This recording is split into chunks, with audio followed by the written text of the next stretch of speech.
नमस्ते सर। नमस्ते। नमस्ते सर जी, नमस्ते। नमस्ते नमस्ते, बैठ जाओ नीचे। Thank you.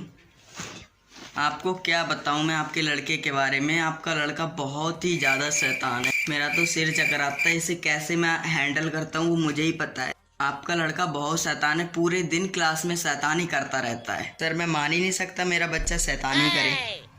आप इसका चेहरा देखो, ये कितना मासूम है। ये लगता है शैतानी करेगा। चलो मैंने मान लिया बच्चे हैं, बच्चे शैतानी नहीं करेंगे तो क्या उनके बाप शैतानी करेंगे? देखिए सर, ये क्लास में बहुत शैतानी करता है और क्लास में बहुत बोलते रहता है। तो आप क्या चाहते हो, हम अपने बच्चे गूंगे पैदा कर दें?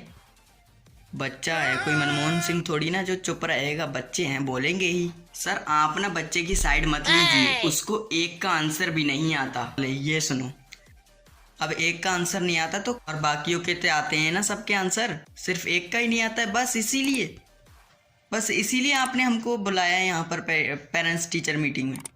कैसे पागल टीचर हो आप। मैंने एक बार सब बच्चों से एक क्वेश्चन पूछा। उसमें पूछा कि एक टोकरी में 10 सेब हैं, उसमें से 3 सेब सड़ गए हैं, तो बताओ उस टोकरी में अब कितने सेब रह गए हैं? तो ये जनाब कहते हैं कि उस टोकरी में 10 सेब रह गए हैं। मैंने पूछा कैसे? तो कहता है 3 सेब सड़ गए हैं, वो भी सेब ही है ना, कौन से सड़ के वो केला बन गए हैं? बताओ, ऐसे ऐसे आंसर देता। मैंने एक बार एक सवाल और पूछा।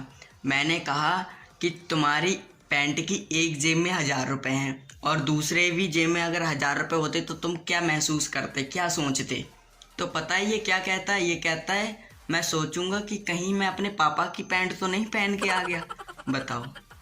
और एक बार पेपरों की बात है, ये पेपरों में चुपचाप बैठा था।